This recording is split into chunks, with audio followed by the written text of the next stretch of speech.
Grégory. Rebonjour, installez-vous tranquillement. Merci.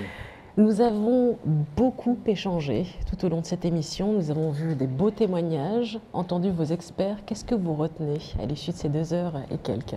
Écoutez, énormément de choses et je vous remercie d'abord de me donner le mot de la fin. Mais avant tout, je voudrais commencer en fait par vous remercier, Hélé, Vincent, pour l'animation de cette belle émission. J'en profite également pour remercier l'ensemble des équipes techniques qui ont permis la réalisation de cette émission qui est une première pour Proparco. Et puis je voudrais aussi très chaleureusement remercier bien sûr tous nos collègues, nos partenaires, nos clients qui se sont mobilisés, parfois dans des conditions difficiles, sur ce plateau, mais également à distance, en visioconférence, en duplex. Je crois que c'était une vraie prouesse technique également. Et donc vraiment un grand merci à toutes et à tous.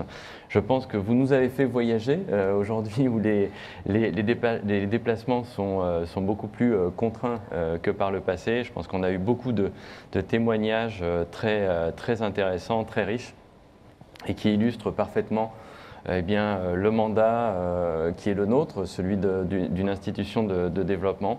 Je crois qu'on sert une belle mission et on a pu s'en rendre compte aujourd'hui à travers l'ensemble de ces témoignages. Peut-être en quelques mots, moi je voudrais revenir quand même sur cette crise, sur la crise de la Covid-19, parce que je pense qu'elle a eu et elle a des impacts extrêmement importants sur l'ensemble des économies. Je crois que toutes les économies ont été impactées et particulièrement sur le continent. Et ce que nous avons pu observer, eh bien, c'est une recrudescence en fait, des inégalités, des fragilités, une recrudescence de la pauvreté également. Et donc, je pense que notre mission, elle est d'autant plus importante dans ce contexte si particulier. Et pour autant, je crois qu'on l'a vu à travers différents exemples, différents témoignages, l'Afrique est pleine de ressources. D'abord, elle a une jeunesse incroyable. L'Afrique, elle a beaucoup de talents qui s'expriment aujourd'hui. Elle a une force vive qui est extrêmement impressionnante. C'est une Afrique qui entreprend. Et nous, notre objectif, notre mission, c'est d'accompagner ces entrepreneurs, ces porteurs de projets. Je crois qu'on le fait en temps normal, on doit le faire encore plus lorsqu'on est face à des situations plus compliquées ou fragilisées. Et je crois, là encore, que les témoignages ont été très utiles. Je pense qu'on doit créer ce cercle vertueux, c'est-à-dire montrer, et c'est sans doute l'objectif aussi de cette émission, c'est de montrer en fait qu'il y a des success stories, qu'il y a de belles histoires, qu'il y a de belles aventures. Et créer ce cercle vertueux, c'est entraîner aussi d'autres acteurs pour qu'ils se lancent, qu'ils prennent confiance, que nous puissions aussi les accompagner et pour qu'un certain nombre de business puissent se monter et ainsi continuer à entreprendre sur le continent. Donc c'est un élément extrêmement important en tout cas pour nous et je pense que là encore une fois cette émission aura montré à quel point cette volonté d'entreprendre est présente en Afrique. L'autre point que je voulais indiquer, c'est que Choose Africa, c'est un moyen en fait d'accompagner les entreprises à tous les stades de leur développement. Donc il faut repartir des besoins des entrepreneurs. Et puis ces besoins sont différents en fonction du stade de développement. On l'a vu, on l'a dit, et je pense qu'on dispose aujourd'hui de différents outils pour accompagner ces entrepreneurs. Donc nous allons continuer bien entendu dans cette voie. Il y a un accent, je pense, très important qui a été bien rappelé sur le plateau avec l'entrepreneuriat féminin. Je crois que c'est aussi une des spécificités sur le continent. Je crois que c'est entre 15 et 30% des startups qui aujourd'hui sont créées par des femmes, contre 2% dans le reste du monde. Donc voilà, il y a un prisme particulier à avoir vis-à-vis de l'entrepreneuriat féminin.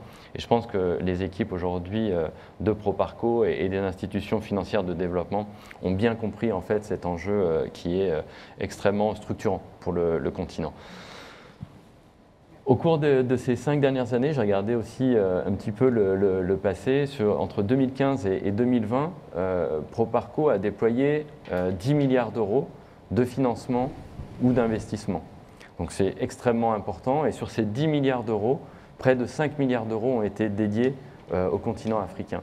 Donc nous allons poursuivre bien sûr nos efforts, nous allons continuer, nous allons accélérer et nous allons accélérer en nous appuyant sur notre maison mère, sur l'Agence française de développement, mais également sur nos homologues.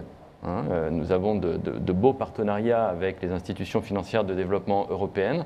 Nous allons le faire également avec l'Union européenne. Je crois que c'est un acteur extrêmement important aujourd'hui et qui a compris en fait le rôle que pouvait jouer le secteur privé sur le développement économique. Et je pense, et c'est sans doute le dernier point sur lequel je souhaiterais insister, c'est sans doute le prochain défi, pour nous en tous les cas, c'est d'orienter la finance internationale et les investisseurs privés vers le continent africain. Aujourd'hui, je crois que vous l'avez vu aujourd'hui, investir en Afrique, on a vu que c'était possible, que ça pouvait être rentable.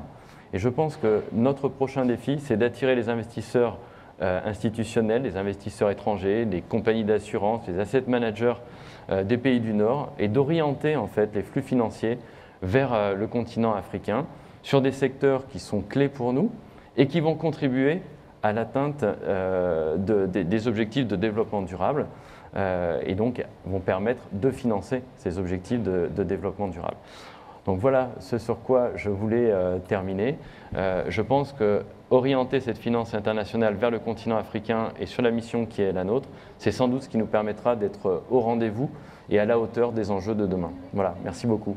Merci à vous. Ça a été un grand plaisir de vous accompagner aujourd'hui, Vincent. Merci Hélé, merci à toutes et à tous qui nous avaient suivis. N'oubliez pas que vous pouvez prolonger l'aventure en allant évidemment sur la plateforme pour vos questions et puis évidemment toujours le site chooseafrica.com. Merci à tous et à toutes.